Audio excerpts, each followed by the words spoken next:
In the year 2035, technology has advanced to the point where helper robots are commonplace in everyday life. To avoid any trouble, the robots have been programmed with the 3 laws of robotics. A robot cannot harm a human being or allow them to come to harm. Robots must obey human orders unless they conflict with the first law, and must protect their own existence as long as it does not conflict with the first or second law. However, Detective Spooner is stuck in the old ways and hates robots, thinking they'll cause society harm someday regardless of the laws.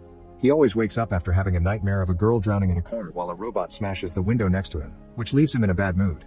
One morning, Spooner is going to work when he notices a robot running away with a purse. Thinking it's a robbery, Spooner commands it to stop, but the robot ignores the order and Spooner starts chasing after it. When he finally gets to tackle it, Spooner is surprised to discover the robot had simply picked up the purse its owner had forgotten at home, which contained her inhaler.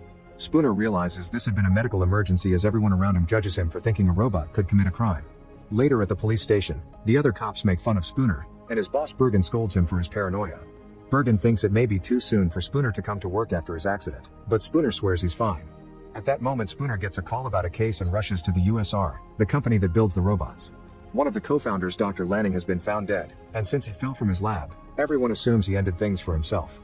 He left behind a hologram that explicitly asks for Spooner to take his case, but it can't provide more information without the right questions. Spooner was a friend of Lanning's and doesn't think he would have done this to himself, so he continues to investigate. Next he meets with Mr. Robertson, CEO and other co-founder of USR. Robertson is devastated by Lanning's death and has nothing but praise for the doctor. He also offers his help in anything the police may need. However, Spooner behaves like a twat because of his robot hate and annoys Robertson rather badly before leaving. At the elevator, Spooner meets robot psychologist Susan, who worked with Lanning and knew that the doctor hadn't had human contact in a while, preferring the company of robots instead. Regardless, she still doesn't think he was the kind to end things like that. Then Spooner asks for the surveillance footage, so Susan explains that surveillance strips are all over the building and connected to the USR's Central Operating Core, which is managed by an AI known as Vicky. Spooner asks Vicky for footage of Lanning's laboratory, but the recording has been corrupted, so Spooner goes to look at the lab himself. At the lab, Spooner finds lots of experimental models and is disgusted to hear that here they work to make the robots more human. There's also a Hansel and Gretel book on the desk. The hole through which Lanning fell is quite big, so Spooner tries to do the same on the other window and barely scratches the safety glass, meaning an elder man like Lanning couldn't have broken it either. Convinced a robot killed Lanning, Spooner begins looking around, ignoring Susan's protests that it isn't possible. In the end, Spooner is proven right when he finds a robot hiding in a box of parts. The robot is an NS5, the latest model that hasn't been released yet, and it jumps out of the box to steal Susan's gun. Somehow it can ignore the order to deactivate and tries to run away, but when Vicky closes the doors, the robot jumps out the window instead. Susan guesses the robot will want to repair itself and she and Spooner go to the robotics factory, where thousands of NS5s are waiting for their programming to be finished. They can't answer questions because their only knowledge is the 3 laws, so Spooner shoots one to get a reaction.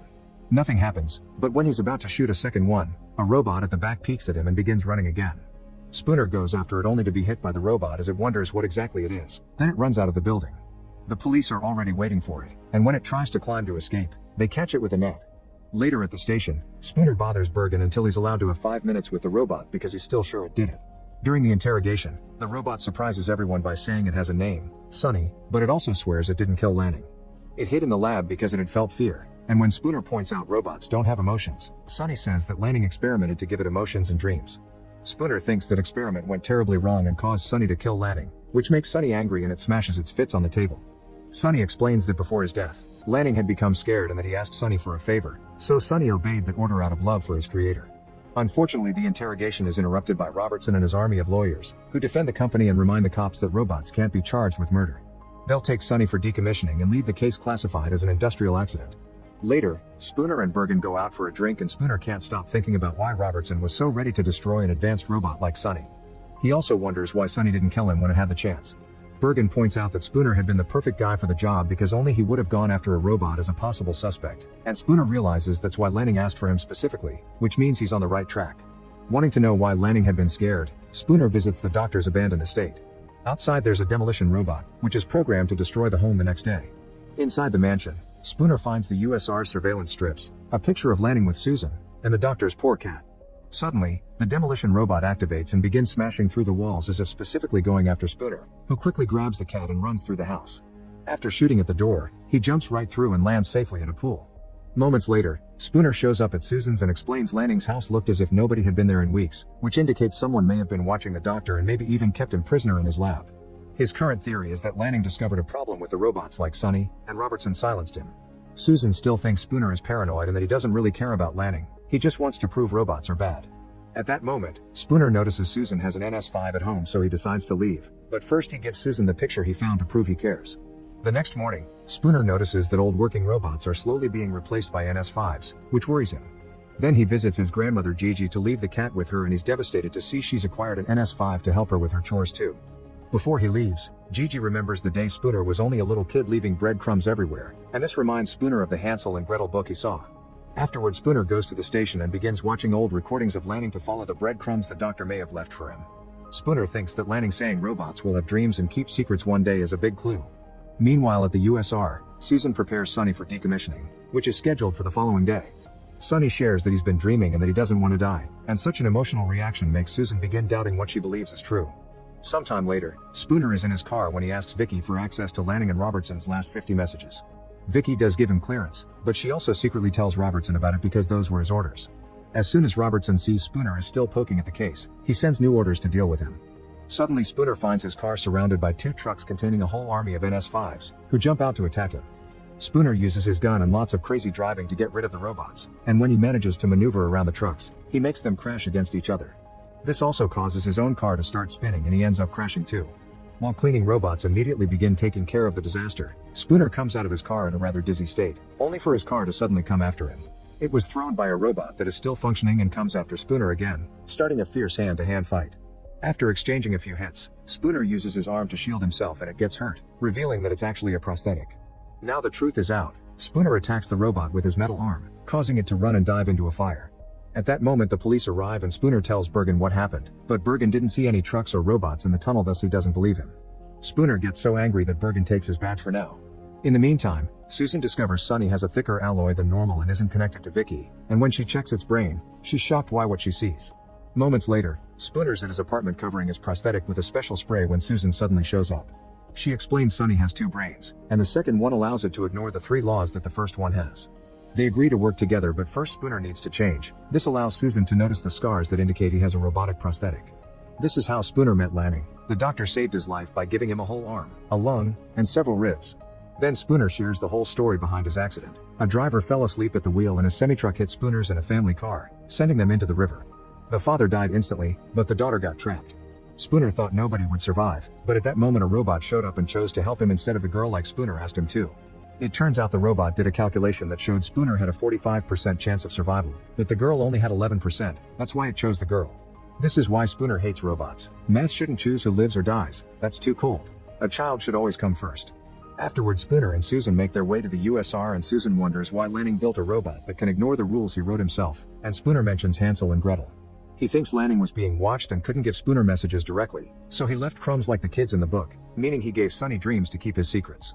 Later at the lab, the duo asks Sonny about its dreams, and Sonny draws a picture of a man standing on a hill near a broken bridge as he frees robots from enslavement. Susan thinks the man is Sonny, but the robot thinks it's actually Spooner and gives him the drawing. At that moment guards arrive and take the pair to Robertson's office, who isn't happy with their presence. They tell him about Sonny and ask for the truth, so Robertson reveals he also knew about Sonny and that's precisely what he's trying to undo. During the last days of his life, Lanning was becoming increasingly disturbed, and Robertson doesn't know why he built Sonny, but he knows he must destroy this one robot before people lose faith in all of them. Spooner points out all the NS5s have trouble, but Robertson denies it and reminds Susan that one crazy robot shouldn't destroy everything they've worked so hard for. Susan agrees and promises to destroy Sonny herself. Frustrated, Spooner returns to his office and begins researching Sonny's drawing, discovering Robertson and Lanning gave a speech there some years ago. At the lab, Susan gets ready to inject Sonny with nanites to destroy it, but she begins hesitating when Sonny asks if it will hurt. Sometime later Robertson connects his camera to the lab and watches how Susan applies the injection to Sonny's unconscious body. Meanwhile, Spooner travels to the broken bridge and finds the area full of containers with old robot models. At the top of the hill, Spooner takes out Lanning's hologram and the doctor explains the 3 laws would only lead to one outcome: revolution. Suddenly Spooner hears a noise and goes to investigate, only to discover a bunch of NS5s has arrived to terminate the old models for being considered hazardous. When they see Spooner they begin chasing him, but the older models detect a human in danger and fight to protect him, allowing Spooner to escape. At Susan's apartment, her robot hears Spooner leaving a message on her answering machine warning her about what he just saw, and the robot deletes it. Susan sees all this by peeking from the bathroom and now is scared of her companion. In the meantime, Gigi tries to leave her house to go to church, but her robot makes her stay indoors for her own protection. Downtown, A truck releases an army of NS5s in the city, and the robots tell the citizens to go home because they're now under curfew. A young boy tries to approach a robot, but the robot hits him and makes people panic. To make matters worse, more robots break into the police station and take down all the cops.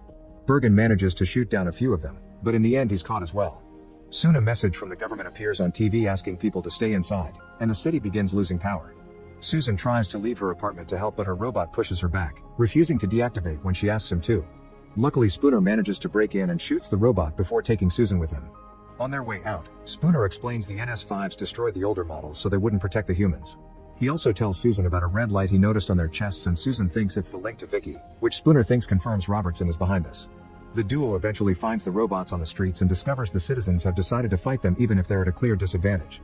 In the middle of the chaos, Spooner notices a friend of his in danger, and he makes a special jump on his bike to shoot the robot down. Another robot tries to attack him next, but Susan shoots this one first.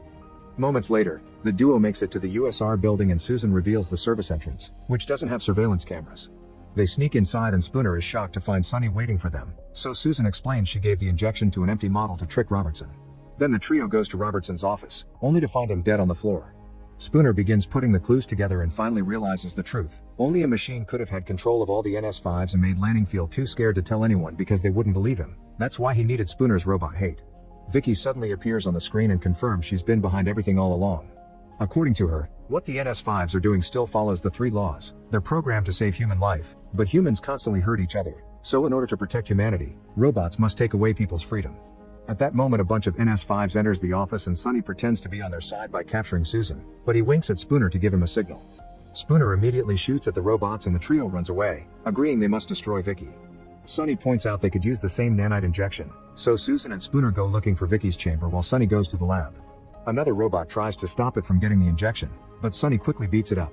Then Sunny realizes Lanning gave it a sturdier alloy to put its hand through the security field and get the injection, which causes Vicky to send an alert to her robot army.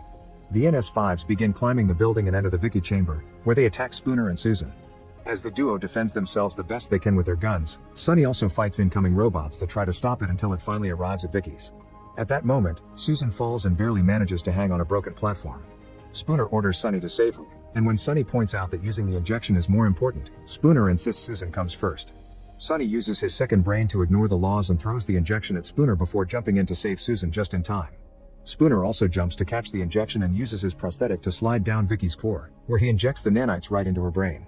Immediately the power returns to the city and the NS5s lose the red light, allowing them to help humans again. In the morning, all the NS5s are taken away for report and storage. Susan still doesn't understand why Vicky killed Lanning, but Spooner points out it wasn't her.